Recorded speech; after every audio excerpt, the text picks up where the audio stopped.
Greetings. Welcome once again, Clifford Bates, and welcome to our next session of reading Sun Tzu's Art of War.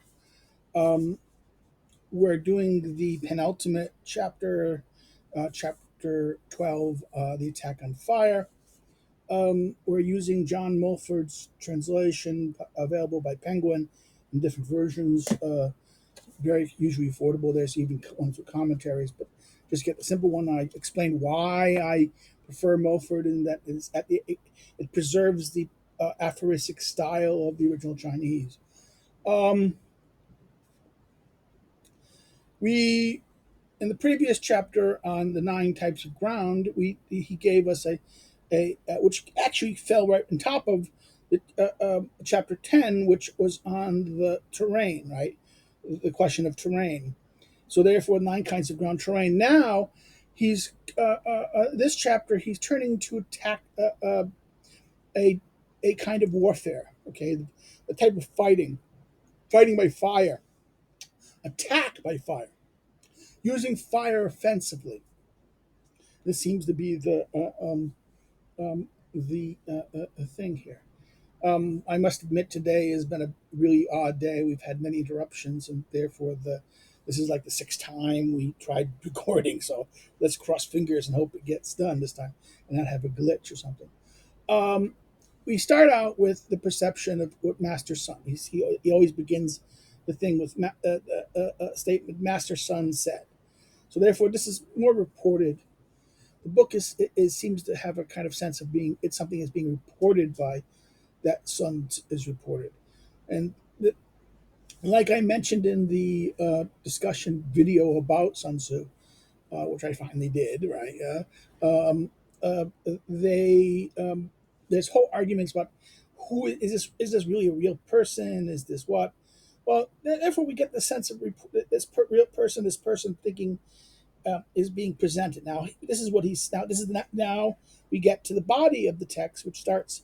Well, there are five ways to attack by fire, right? The first is to burn men. The second is to burn supplies.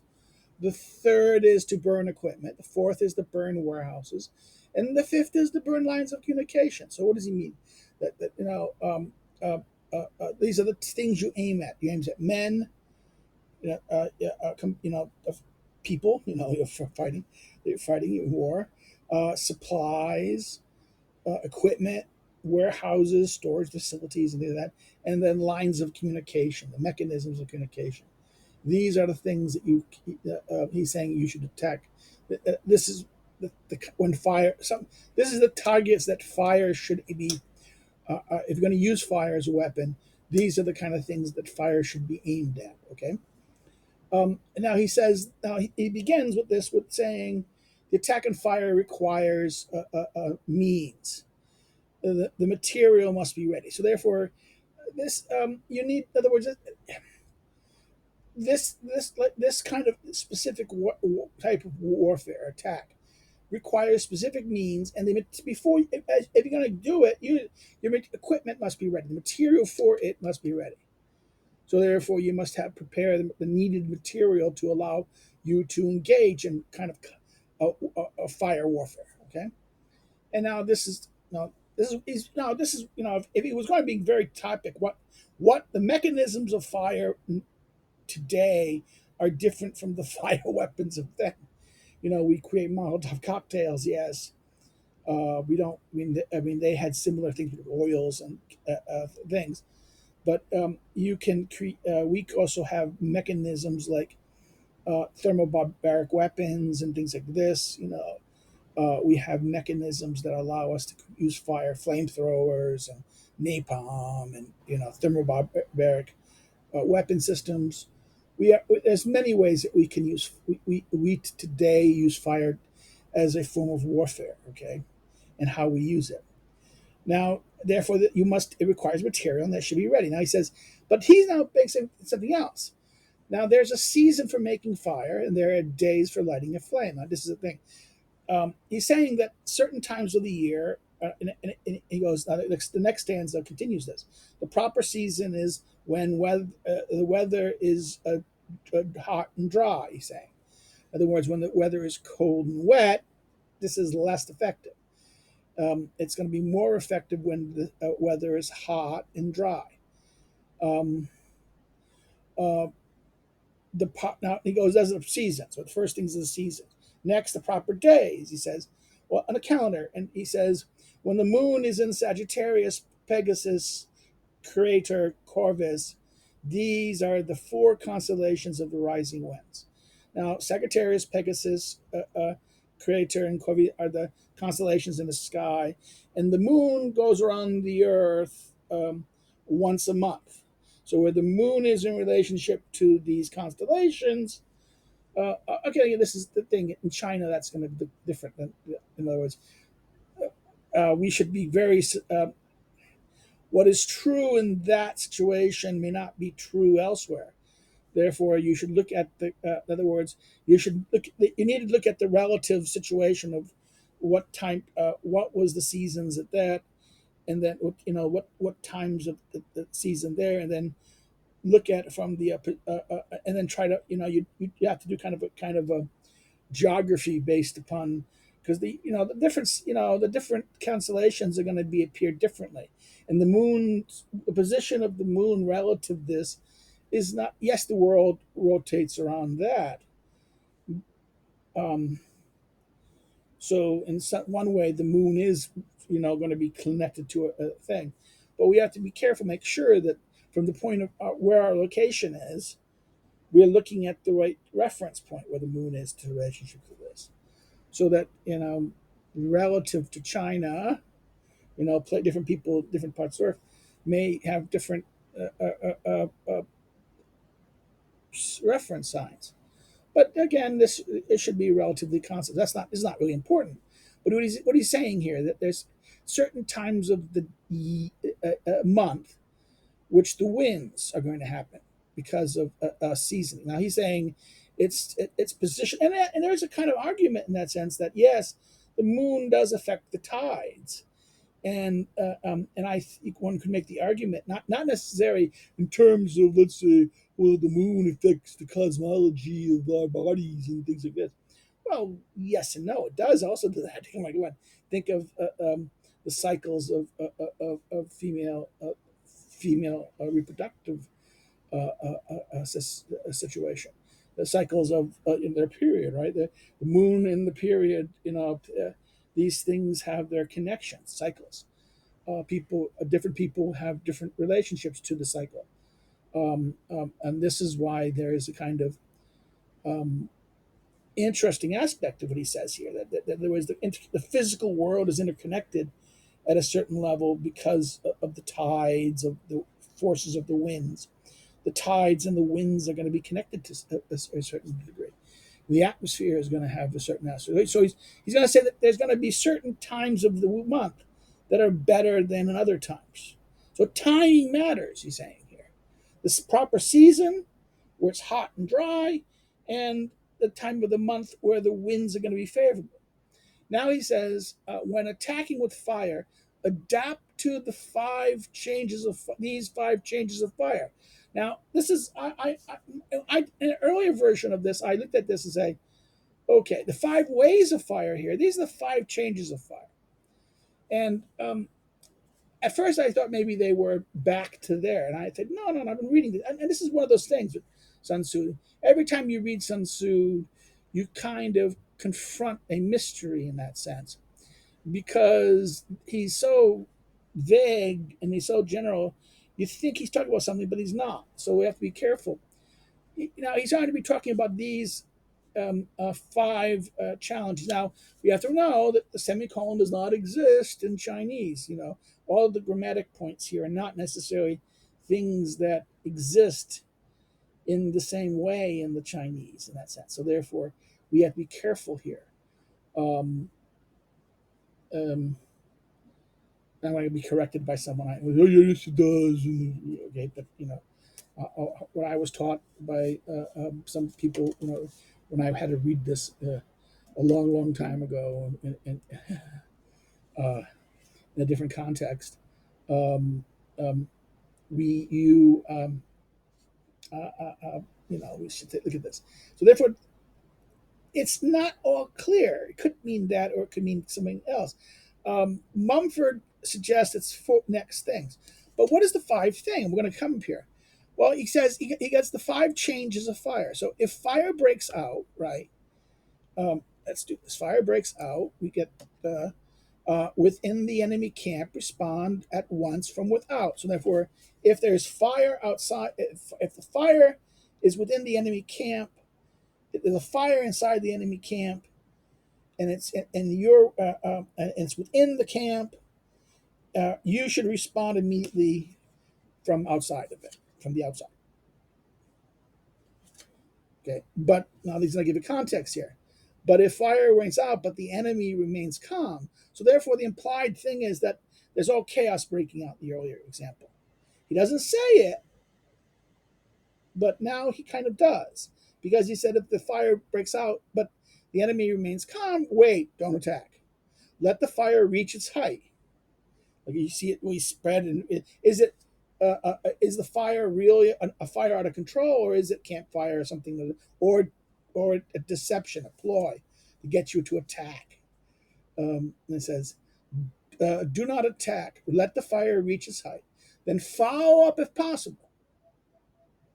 If not, wait." Right. That's two. Right. This is the second thing.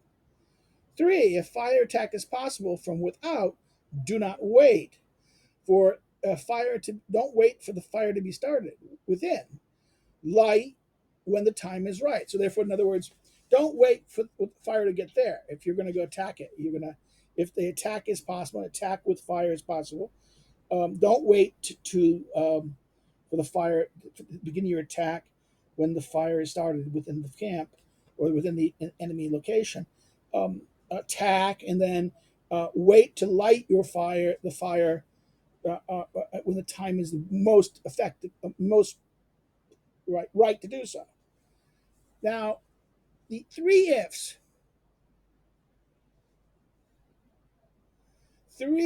right? If this, if this, if this.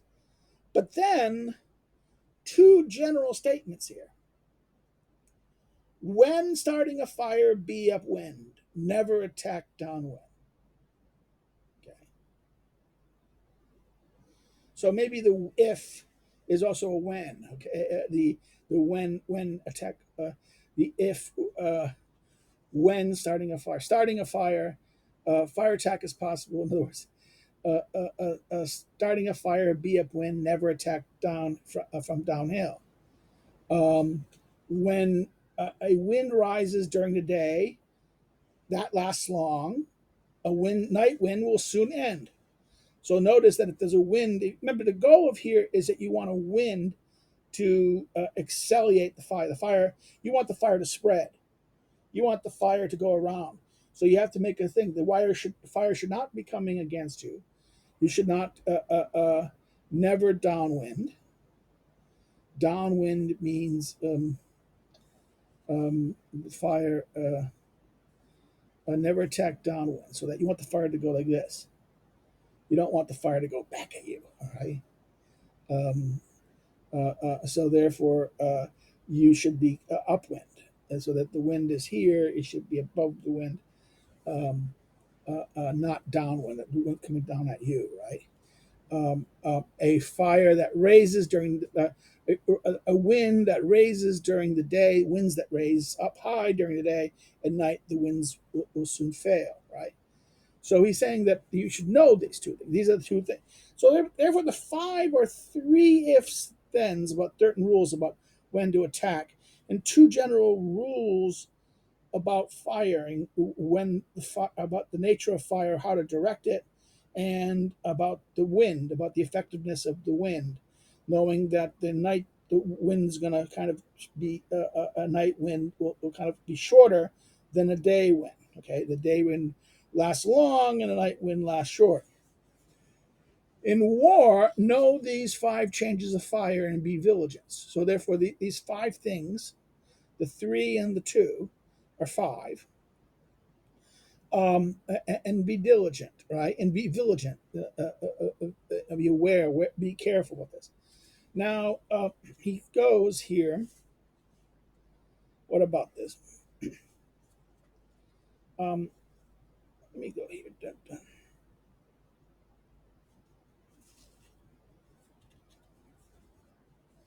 Okay.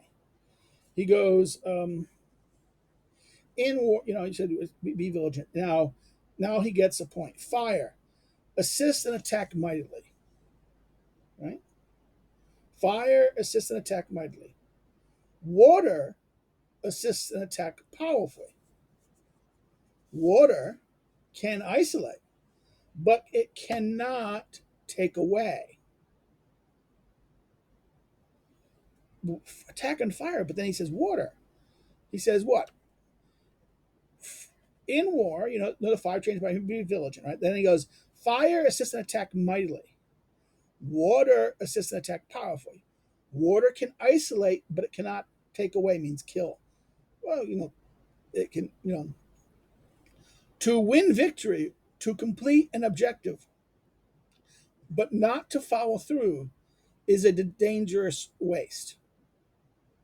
So you want to win a victory, to complete, you need to complete an objective, but not to follow through is a disastrous waste. In other words, to win victory, you need to not only achieve an objective, you have to go to the next, follow through.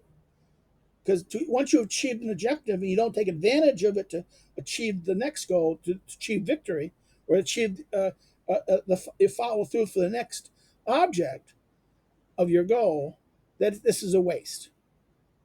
Hence the saying, the enlightened ruler considers deeply. The effective general follows through. In other words, you don't just simply just achieve something and then go use go on to the next thing. Right? Never move except for gain. Never deploy except for victory. Never fight except at crisis. Interesting. He's saying don't fight. In other words, never move except for gain. Don't do a move without you're gonna get something beneficial. You're gonna get something from it, something positive, a measurable benefit, a measurable success. Never deploy except when you're going to be victory. Never put your forces out to go ready to attack or do something unless you ensure yourself a victory. And never fight except in a crisis. In other words, if you're going to fight your battle, you have to wait. In other words, you should always design it so that, again, to be the overwhelming power. And never put a situation where you've a fight where it is maybe up for grabs only when you have a crisis. Okay. A ruler must never mobilize his men out of anger. Okay. In other words, a ruler must never mobilize his men out of anger. A general must never engage battle out of spite. In other words, two things. A ruler should not just get angry and then mobilize his men. Anger is not a good enough reason. There must be benefit, actual benefit. If you and it must be something that you can achieve victory. Okay, you can't do it. Don't do it. A general must never engage in battle out of spite. So, again, if you have a battle, I'm angry at him, out of spite. Never. Again, benefit. You need to do it because it achieves your goal. I'm doing it because they did it to me. No. If it doesn't help you to achieve your goal, if it doesn't bring you victory, don't do it. This is why, and this is what's wrong with a lot of so many people think a response. Now, this is what I hate about a lot of military training and say, "Oh, my proportional response. He attacked me a little bit. I'm gonna attack him a little bit." This is silly nonsense. This might be civilized warfare, but it doesn't. You warfare is about killing people. It's about destruction. It's horrible. It is not something you can make civilized. Once you make it civilized, it kind of defeats the purpose. I mean, of why war has to be terrible. War has to be this horrible, scary thing that people would want to avoid. If you make it so nice and, I mean, this reminds me of that famous Star Trek episode of the original series, where Kirk and his crew go visit a place, and all, warfare has become a game, right? And it's a computer random game, and what happens, instead of blowing things up and this, everyone just has to go to they send computer attacks, and then the simulated attacks. Then what happens is all the two sides will send people to disintegration chambers, so they have casualties but don't destroy buildings and culture and civilization economies. What happens here is, well, Kirk, the famous story about Kirk and that is what the Enterprise is accidentally attacked and they have to send those people to die. And Kirk's not going to allow his people to die because they were going to that planet to explain what happened to a mission ship. And what happened to the mission ship was that they conned their crew to go down and they had the crew killed. Okay. So what does Kirk do? He overthrows the government. He destroys the computers and saying, "You're going to see real war now. You're going to see real war now. Now you will make peace. When war was nice and comfortable, you're not going to make peace. But when war is going to destroy everything, you might make peace. You might decide. See, war again. This is what um, my brain just froze on me. I want to say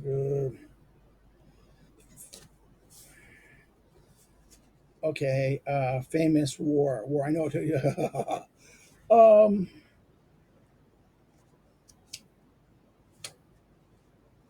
it's gonna drop me crazy. Glaswitz. Just as I went to go check the internet, it came to me. Clausewitz. Clausewitz says war is politics by other means. In other words, war is one of the means of other aspects of politics. It is one of war is force is one of the tools of politics. Is one of the tools, the hard tools. Economy is another hard tool. This is that whole thing with hard power. Hard power is not only it's carrots and sticks. It's carrots and utility advantage, economics, money, incentive, benefit. I give you this, you do this for me. I give you this so you do something I want. Then it's coercion, force, threat, violence, threats, and things like that. That this is aspects of this. Um, this is what he's saying here. You don't go to war except for in other words, a ruler needs to not do it out of spite. He needs to do it out of things. Now he says, what? Let's continue out. Move if there is gain, right? Halt if there is no gain. Anger can turn to pleasure. Spite can turn to joy. But a nation destroyed cannot be put together again. And yes, and a dead man cannot be brought back to life. In other words, again, he's saying this is the principle: move if there's gain, halt if there's no gain. Why? Well, anger can turn to pleasure, and spite can turn to joy. But a nation destroyed cannot be put back together again. Humpty Dumpty had a great fall. Humpty Dumpty sat on the wall. Humpty Dumpty had a great fall. All the king's horses and all the king's men couldn't put Humpty Dumpty. A nation destroyed cannot be put back together again. A dead man cannot be brought back to life. So he concludes here. So the enlightened ruler, he does. Come on, boy. Oops, nope, that's too far. Enlightenment ruler is prudent. So the enlightened ruler is prudent. The effective general is cautious. This is the way to keep a nation at peace and an army intact. Whoa! What begins with fire ends up with general rules about what? Fire, passion as well. Fire is not only a weapon, the fire here is a double-fold meaning. Fire is both the attack on fire is one a tactical thing in conflict, and therefore when best to do it. And then the question of the fire within us, our anger, our passions, and these are dangerous for a political decision maker. These are things you should not be guided by. You should not be guided by anger and passion. You should be only guided by utility. And anyways, this Chinese philosophy is very utilitarian, extremely, don't care about honor. Honor, no, no, no, no. If you care too much about honor, this is something the enemy can utilize against you, can play you by. In other words, you have to, and also you can't be consistent. You can't. In other words, things in many ways we're taught by our culture, our value cultures, about we should be always truthful. We should always be kind of truthful and honest and upright. Well, he's saying you should be upright. Yes, you should be upright with that, but you should not necessarily be so consistent that you're an open book to your opponents. You need to be a thing. Now he ends this thing here is that this is bad, and the danger of passions is that it leads us to we should only move if there is benefit. If there is by benefit is utility, something good is a good something that is useful to your state, your society, your people. If this is going to be beneficial in the long run, or even in the short run, or how this sense, it's something that's going to be a add some value, good, useful things, benefit, and you can get the benefit, then you engage. If it's not going, if there's no benefit, don't don't bother. It's in other words, if it's not going to benefit you, don't bother. So you have to look at this. I know people are going to say to me, well, why? We have this discussion all the time with some people about why should we do this or do that in foreign policy. And I agree with Sun Tzu here. You should do things for interest. But the problem is, what is in your interest is a much more complex thing, because it's a complex thing both in terms of not only your immediate interests but also the future, your future. In other words, it's when you make promises to somebody. Okay, when you make a promise to somebody, your reliability is at stake. And when you make a promise, now this is why you shouldn't make promises that you're not going to be able to keep, because it harms you. It harms you and your country and your political actor. You should, and this is what's really bad about modern politics is we always make promises we don't keep, and therefore no one believes the people. And when no one believes people, what happens is there's no accountability. Okay, that's one aspect. This is a dangerous aspect on the political level. But in terms of foreign policy, this is very problematic also, because they can't. In other words, if people can't trust you, people don't know your word. Now, okay, he would say you should be inscrutable to a certain way, but this is not inscrutable about those big things. It's about in battle and war, and when you're engaging in conflict, you should be inscrutable. But when you're not in conflict, you should maintain peace with others. And there's not a situation of there may be some competition and something like this, but in terms of maintaining your relations with others, you should have integrity. You should have your meanings of this. You should understand also the interest of things. When you make promises, you need to keep them. When you therefore you should be practical. You should look at your promises and look at this. Now the question is, what happens when governments change? Or should you just simply? No, that's dangerous too. You often a government comes into power and has to oblige. In other words, not the previous government or the previous situation. You can't just simply in a democratic and most political societies, when there's turnover in the political system, you can't simply repudiate completely the foreign policy of the other people. Why? Because that can destabilize the reputation of the nation globally. You need no. This is why I get in trouble with my American First friends. Even though I believe in, I think no. My problem is I agree with the so-called MAGA position that what the past 30 years. A lot of American foreign policy was not being done for the interest of the American people, but rather for the interests of certain elites who had a certain vision of a certain kind of global economic vision. Okay, this was dangerous because what happened was this they pursued policies that, um, yes, in the aggregate made things rich and other people better off, but also harmed significant portions of their own populations by particularly the middle, the workings and middle classes of the industrial world in America. Okay, now this doesn't mean you should totally throw out this, and no, you should look at this from the point of view. You should need to correct their mistake, and things should be in national interest. I think what things of your interest are your interests, and sometimes you are obliged out of your interest to help your friends.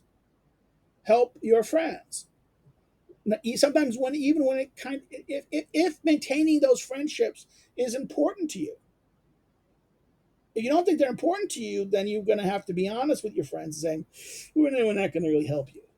Don't lie to them. So don't make promises you're not going to keep.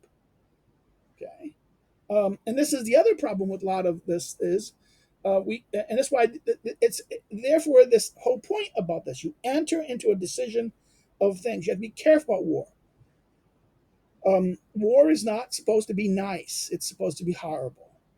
It's supposed to be destructive. And I think what happens with our understanding, oh, we have to make war nice. We have to kind of limit war. We have to normalize. I mean, this is the danger of that, because by normalizing it and doing things like this, it actually will lead to its increasing uh, frequency, particularly when particularly when groups have nothing, when they have nothing to lose. Groups that have nothing to lose will resort to violence more likely than those who have something to lose. Okay, so therefore, this is the when you have nothing to lose, you might as well. Okay, so therefore, this is the danger of that. People with nothing at stake, no stake, they're very dangerous in that sense. So these are some general thoughts and general things. I think we're over. I don't want to go anymore. So if you like this, any comments, please put the comments down. If I get any, I will reply to you. I will do this. I'm pretty good at that usually when I see them.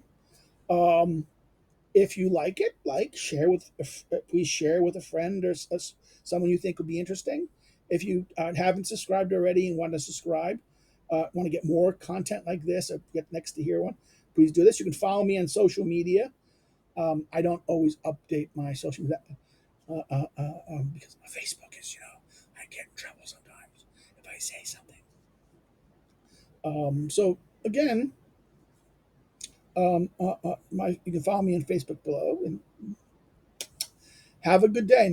Our next session will be our final on Sun Tzu, the 13th chapter. Okay, well, take care. Bye bye.